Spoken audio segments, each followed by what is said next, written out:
tetapi ini sudah menjadi keputusan pimpinan. Saya siap menghadapinya, ya, dan saya merasa memang ini kriminalisasi. Makasih ya. Mantan Jampitsus Kejagung Febri Adriansyah tidak mengenakan rompi merah muda atau pink saat hendak diangkut dengan mobil tahanan ke rutan KPK. Tak hanya itu, tangan Febri juga tidak diborgol layaknya seorang tersangka. Jaksa Agung Muda Bidang Pengawasan Kejagung, Rudi Margono selaku koordinator Tim 9 mengatakan hal tersebut bisa terjadi lantaran buru-buru dan sudah malam. Padahal berdasarkan kebiasaan di Kejagung, tahanan akan dipakaikan rompi pink dan diborgol. Ya, kalau masalah rompi tadi mohon maaf, karena buru-buru juga udah malam ya. Terus yang kedua, modus operandinya secara umum, dugaan TPPU yang dilakukan oleh penyelenggara negara dalam jabatannya sebagai jaksa atau pejabat struktural selama dia menjabat mengabdikan diri di kejaksaan. Lebih detailnya tidak akan saya sampaikan karena terkait dengan strategi pembuktian, dan kalau kita sampaikan akan sangat menyulitkan kita ke depannya. Rudi mengatakan Febri ditahan untuk 20 hari pertama. Febri ditahan di rutan KPK lantaran pernah menangani kasus-kasus besar. Febri menjadi tersangka dan ditahan atas kasus dugaan tindak pidana pencucian uang terkait uang dan emas 74 kg yang ditemukan tim Kortas Tipikor Polri di rumah Sentul.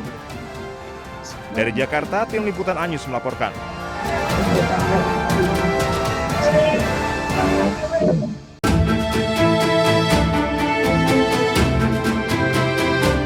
Dunia perbankan pagi ini dikejutkan oleh kabar dari Bank Indonesia. Gubernur Bank Indonesia Peri Warjio mundur dari jabatannya. Pengumuman mundurnya Peri disampaikan oleh Menteri Sekretaris Negara Prasetyo Hadi. Peri mundur karena alasan pribadi. Posisi Peri sementara digantikan oleh Deputi Gubernur Bank Indonesia Destri Damayanti. Hari ini akan kami tindak lanjuti berkenaan dengan surat pengunduran diri tersebut, karena sesuai mekanisme maka akan diterbitkanlah keputusan Presiden berkaitan dengan pemberhentian beliau secara hormat dari jabatan sebagai Gubernur Bank Indonesia. Untuk selanjutnya, sesuai dengan Undang-Undang Bank Indonesia, jabatan Gubernur Bank Indonesia akan secara otomatis dijabat oleh Deputi Gubernur Senior yang selanjutnya akan menjalankan seluruh tugas sebagai pejabat gubernur sementara. Peri menjabat sebagai Gubernur Bank Indonesia sejak tahun 2018. Selama 8 tahun menjabat, Peri mendorong standarisasi KRIS, peluncuran BI Fast hingga ekspansi pembayaran lintas negara.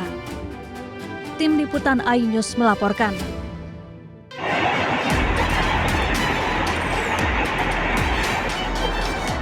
Tak tahan dengan polusi debu, puluhan emak-emak di Dusun Ngetuk, Desa Karanglo, Kecamatan Kerek, Kabupaten Tuban, Jawa Timur, nekat menghentikan aktivitas tambang milik Semen Indonesia Pabrik Tuban. Aksi nekat emak-emak ini dilakukan dengan menghalau setiap alat berat yang hendak beroperasi. Bahkan sejumlah emak-emak menaiki kendaraan petugas keamanan untuk melampiaskan kemarahan. Amarah warga dipicu kondisi debu pekat hasil penambangan bahan semen yang masuk ke permukiman. Jarak tambang yang hanya 200 meter dari perumahan membuat debu tertiup angin kencang dan menyebabkan warga alami sesak nafas. Ini sudah berulang-ulang kali saya telepon, saya WA. Ternyata entah direspon atau enggak saya kurang tahu. Masalahnya nyatanya enggak ada balasan. Nyatanya masih berkeliaran sampai warga setempat ini beraksi ke klaser. Tutup blokir klaser ya. Itu kan masalahnya satu, Mas ya. Yang kedua, ini masalah penyiraman, Mas. Penyiraman ini kok di istilahnya kurang memenuhi syarat gitu lah. Setelah aksi blokade selama 4 jam, warga akhirnya membubarkan diri dengan audiensi. Namun perwakilan perusahaan belum bisa mengambil keputusan lantaran jajaran pimpinan diketahui tengah berlibur. Penundaan keputusan tersebut memicu kekecewaan warga. Warga mengancam jika tuntutannya tak dipenuhi, mereka akan menggelar aksi lebih besar lagi. Dari Tuban, Jawa Timur, Pipit Wibawanto, iNews melaporkan.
Kamera pengawas merekam aksi maling di Puskesmas Kelabang di Jalan Raya Bondowoso, Situbondo, Jawa Timur.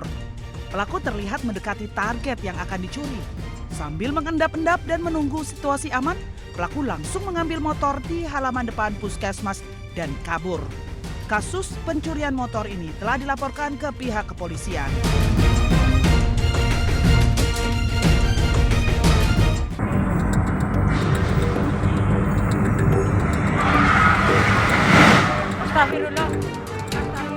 Suasana meriah ajang Drift Speed Fest di Gor Satria Purwokerto, Jawa Tengah mendadak berubah menjadi kepanikan saat tribun besi yang mereka padati tiba-tiba ambruk. Penonton berjatuhan dan menimpa satu sama lain disertai jeritan minta tolong. Sejumlah penonton berupaya menyelamatkan korban dengan mengangkat rangka tribun yang ambruk. Dari hasil pemeriksaan awal pihak kepolisian, diketahui akibat tiang besi penyangga tribun non-permanen roboh karena kelebihan beban. Selain itu, saat kejadian tengah berlangsung selebrasi dan drifter dengan melemparkan kaos kepada pengunjung di tribun VIP.